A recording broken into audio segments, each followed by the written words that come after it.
Student जैसे कि हम definition of scalar and vector functions के ऊपर बात कर रहे थे और हमने देखा जी स्केलर फंक्शन क्या है। स्केलर फंक्शन एक ऐसा फंक्शन जिसमें आपकी एक दो या मल्टी इनपुट्स के अगेंस्ट आपके पास एक सिंगल आउटपुट होती है, एक स्ट्रेट नंबर आता है आंसर में, उसको हम क्या कहते हैं, वो हमारे पास क्या है, एक स्केलर फंक्शन।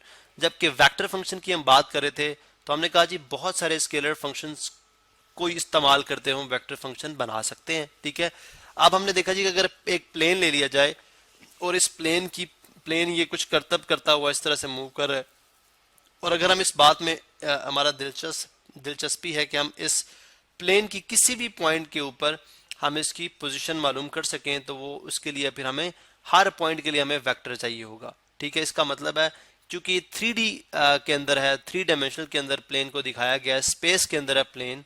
ठीक है, इसलिए हम क्या करेंगे, हम इस तरह से दिखाएंगे कि फर्ज करें आपने इस पॉइंट पे इसकी पोजीशन निकालनी है, तो आप उसको किसी रेफरेंस पॉइंट से, चूंकि पोजीशन जो होती है वो किसी रेफरेंस से होती है, तो इस पॉइंट से जो ओरिजिन है यहाँ से इसकी पोजीशन ये है, इसी तरह यहाँ से अब इसकी पोजीशन यहाँ पे है, यहाँ से इस पॉइंट से अब इसकी पोजीशन यहाँ पे है। ठीक है, अब हमने एक और बात नोट की कि आप देखें कि आप जब भी इसकी पोजीशन की बात करते हैं तो क्या वो पोजीशन सिर्फ x, y और z की सूरत में आ रही है। मेरा बात करने का पर्पस इस तरह से है कि फर्ज करें हमसे ये पूछा जा रहा है कि जब x जो है वो इतना होगा तो उस सूरत में y कितना होगा और z कितना होगा। तो ये बात जो है वो इतनी कन्वीनियंट नजर नहीं आती। हम क्या करते हैं, हम एक पैरामीटर, एक और वेरिएबल जो है बीच में लेके आते हैं और हम कहते हैं कि फर्ज करें जो हमारे पास गिवन फंक्शन है, ठीक है, जो हमारे पास गिवन फंक्शन है एफ ऑफ, फर्ज कर ले वो फंक्शन है एफ ऑफ टी। क्या है, एफ ऑफ टी। अब ये एफ ऑफ टी जो है वो इस तरह से डिफाइन हो सकता है एक्स ऑफ टी, एक स्केलर फंक्शन, ये देखें ये स्केलर फंक्शन है दरअसल। ठीक है, एक्स ऑफ टी और फिर y ऑफ टी, यानी y के लॉन्ग, y के अकॉर्डिंगली इसकी क्या पोजीशन है और z के अकॉर्डिंगली इसकी क्या पोजीशन है, लेकिन किसके मुताबिक, टाइम के मुताबिक। यानी जब टाइम 2 होगा, टाइम 3 होगा, उस सूरत में f ऑफ टी जो है, यानी f x ऑफ टी कितना होगा, y ऑफ टी कितना होगा और z ऑफ टी कितना होगा। लिहाजा अगर मैं इसको इस तरह से लिख लूं तो मेरे पास फंक्शन यू बन जाएगा, चूंकि x के लॉन्ग हम i कंपोनेंट लेते हैं, y के लॉन्ग हम j यूनिट वेक्टर लेते हैं और z के लॉन्ग हम k यूनिट वेक्टर लेते हैं। ठीक है, तो इस सूरत में अगर मैं इसको इस तरह फॉर्म में लिखूंगा तो बन जाएगा x ऑफ t। ठीक है, x ऑफ t, या बल्कि इसको भी आप फंक्शन ही कह लें। x ऑफ t दरअसल क्या है, हमारे पास एक फंक्शन है जिसको आप कह लें f1 of x, sorry f1 of t। ठीक है, f1 ऑफ t, उसी तरह से f2 ऑफ t और इसी तरह से f3 of t, f3 of t। मैं जस्ट एक रिप्रेजेंटेशन की बात कर रहा हूँ। अब अगर आप इसको जो है वो वेक्टर फॉर्म में लिखते हैं, सम या सब्ट्रैक्शन या किसी भी जो भी इसकी सूरत बनेगी, हम दरअसल यहाँ पे तो सारे पॉजिटिव साइन है, तो आ जाएगा f1 of t, f1 of t, f1 of t i unit vector plus f2 of t j unit vector plus f3 of t k unit vector. अब ये क्या है, ये मैंने इस वेक्टर को डिफाइन कर दिया।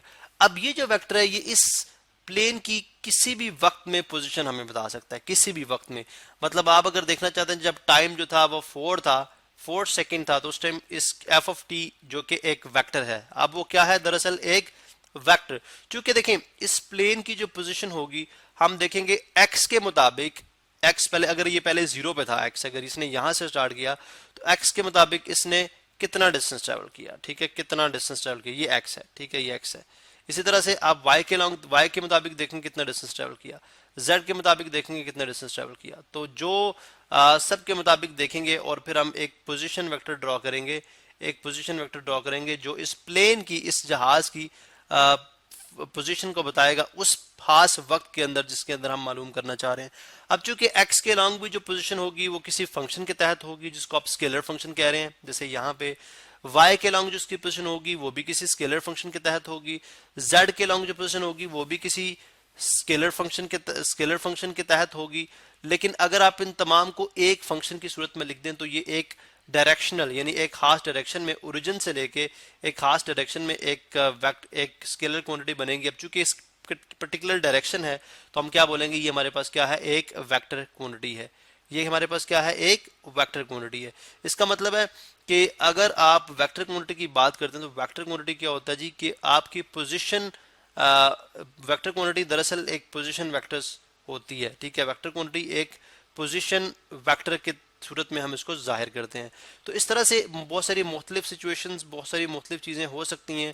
अब इन वेक्टर्स के थ्रू आप इस प्लेन की किसी भी वक्त पोजीशन मालूम कर सकते हैं। तो ये है हमारे पास scalar I mean vector function, ठीक है। और वो हमारे पास क्या था, एक स्केलर फंक्शन। वेक्टर फंक्शन में क्या होता है कि आप जो है वेक्टर फंक्शन के अंदर जो सेट ऑफ डोमेन होगा, यानी अभी हम इस पे बात करेंगे आगे जाके कि वेक्टर फंक्शन की डोमेन या रेंज क्या होती है, लेकिन हम बात करेंगे जो उसकी डोमेन होगी, जैसे एक्स ऑफ टी, इसमें टी अब आपके पास क्या है, टी की जो वैल्यूज लेंगे वो आपके पास क्या है, डोमेन के तौर पे आएंगी, ठीक है। वो आपने मैप करानी होती है रेंज के साथ, ठीक है, रेंज के साथ। अब रेंज होगी ज़रा वो 3 डायमेंशनल वेक्टर है, एक 3 डायमेंशनल वेक्टर है इस केस के अंदर, ठीक है।